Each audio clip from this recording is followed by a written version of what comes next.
नेहा अपने घर के आंगन में बने हुए आम के पेड़ के पास खेल रही होती है कि तभी उसके पास आती है और कहती है, नेहा बेटा, पहले मेरे पास आकर खाना खा ले। जब देखो इधर उधर खेलती रहती है और खाने का बिल्कुल भी ध्यान नहीं रखती। ऐसे तो तेरी तबीयत खराब हो जाएगी। माँ, मुझे बिल्कुल भी भूख नहीं लग रही। देखो ना, हमारे पेड़ आम लगे हुए हैं। मैंने शाम को तोड़कर खा लिए थे, इसलिए मेरा पेट भरा हुआ है। ये बात सुनकर शालिनी नेहा के सर पर एक मारती है और कहती है, तुझे कितनी बार बोला है कि पेट में दर्द हो जाएगा, इस तरह से कच्चे आम मत खाया कर, लेकिन तू है कि मेरी सुनती ही नहीं। दोनों इसी तरह से बातें। भी शालिनी का पति मुकेश आता है और कहता है, शालिनी, अपनी बेटी को तो तुम सारा दिन डांटती रहती हो, लेकिन कम से कम मुझे खाना परोस दो। मैं भी अपने जमींदार के यहाँ काम करने के लिए चला जाऊँ। बहुत ज्यादा भूख लग रही है और जमींदार सारा दिन पसीना भी तो बहाने को कहता है। ठीक है, आप अपनी गुड़िया को लेकर अंदर आइए, मैं अभी आप दोनों के लिए खाना लगा देती हूँ। नेहा ने अभी भी एक आम तोड़ पास रखा हुआ था। जैसे ही पूरा परिवार खाने के लिए बैठता है तो शालिनी ने आलू मेथी की सब्जी और पराठे बनाए हुए थे, लेकिन मेथी कड़वी निकल जाती है और मुकेश कहता है, ये क्या शालिनी, तुमने मेथी अच्छे से नहीं देखी? देखो ये तो कड़वी है, इसे खाकर तो मुंह का स्वाद ही बिगड़ गया। माफ करा कि ये कड़वी कैसे रह गई, शायद ज्यादा दिनों से घर में रखी हुई थी, इसलिए हो गई होगी। घर में फ्रिज भी तो खराब पड़ा है।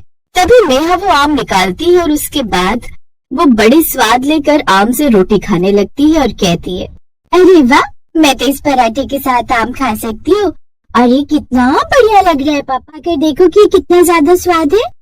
अब मुकेश भी उस आम के साथ में पराठा खाता है और उसे भी वो बहुत पसंद आता है, और दोनों को इस तरह से खाते देखकर शालिनी का जी भी ललचा जाता है।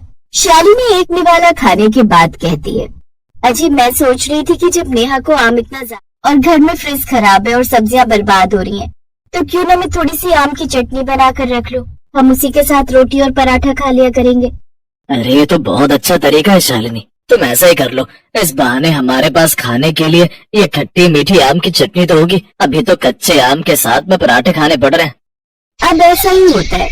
शालिनी नेहा को अपनी कमर पर बिठाकर उससे कुछ आम तोड़ने को कहती है। मिलकर उन आमों को नल के पास ढोती है और उसके बाद शालिनी एक चूल्हा जलाकर खट्टी मीठी आम की चटनी बनाकर तैयार करती है। शाम के समय वो घर के आंगन में ही बैठकर मिट्टी के चूल्हे पर गर्मा गर्म पराठे बना रही थी। तभी मुकेश काम से थका हारा घर आता है और खुशबू सूंघ कर कहता है, अरे वाह, आज तो ऐसा लग रहा है जैसे घर में बहुत ही स्वाद खाना बना है, सच में। और सुनो, मुझे रास्ते में हरिया काका मिले थे, उन्हें भी बुला लो, वो भी पराठे और आम की सुनाए उनकी पत्नी मायके गई है। जी, ये सभी गांव वाले हमारी परिवार की तरह तो है। जब हम प्रेम विवाह करके इस गांव में आकर बसे थे, तब इन्होंने ही हमारी मदद की थी, तो इसमें पूछने की क्या जरूरत है। अब मुकेश हरिया काका को लेकर भी घर आ जाता है और हरिया काका के साथ एक दो पड़ोस के लोग भी अब आंगन में आकर बैठ जाते हैं। ऐसा लग रहा था जैसे कोई मेला लगा हुआ है। और तभी वाली शकुंतला आंटी खट्टी मीठी आम की चटनी और पराठे खाकर कहती है, सुना है तूने शालिनी, हमारी गली के बाहर जो बुढ़िया ठेला लगाया करती थी, जो दाल और रोटी बेचा करती थी, तो वो कह रही थी कि किसी को उसका ठेला खरीदना हो तो बता दे। वो सब तो ठीक है काकी, लेकिन ये बात आप मुझे क्यों बता रही? समझ नहीं आया। अरे मूर्ख लड़की, मैं तुझे क्या कह रही हूँ, जब तू इतनी अच्छी आम की चटनी और पराठे बना रही है तो तू उसका व्यापार क्यों नहीं करती? मुकेश को भी थोड़ा सहारा मिलेगा। मात्र मुकेश ही कमाने वाला है और तुम दोनों का प्रेम विवाह हुआ है, इसलिए तुम दोनों के ही परिवार वाले कभी भी तुम्हारा साथ देंगे नहीं।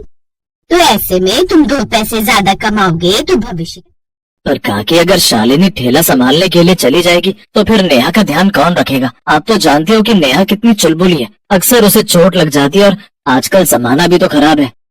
तू फिक्र क्यों करता है? जब तूने हम सबको इतना अपना समझा कि जिसके घर पर खाना नहीं बना था उसे लेकर अपने घर आ गया, वो भी बिना सोचे समझे कि तेरे घर में कितना अनाज है, तो फिर हम सब मिलकर तेरी बेटी का ध्यान।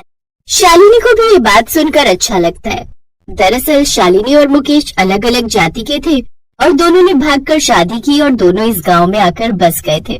इस पूरे गांव ने उन्हें अपना लिया था। जमींदार ने उन्हें काम शकुंतला काकी ने अपना घर रहने के लिए दे दिया। अब शकुंतला काकी की बात मानकर शालिनी उस ठेले को खरीद लेती है और पराठे और आम की चटनी बेचने लगती है। आओ आओ आओ, आम की चटनी और आओ आम की चटनी और पराठे खाओ। सुबह से लेकर शाम तक शालिनी आम की चटनी और पराठे बेचती है। उसकी आम की चटनी इतनी खट्टी मीठी और पराठे इतने ज्यादा नरम थे कि जो लोग 2 पराठे खाने के लिए आते हैं वो कम से कम 4 पराठे खाकर जाते। ये सब कुछ देखकर शालिनी भी बहुत ज्यादा खुश थी। एक दिन वो घर आई तो हैरान रह गई।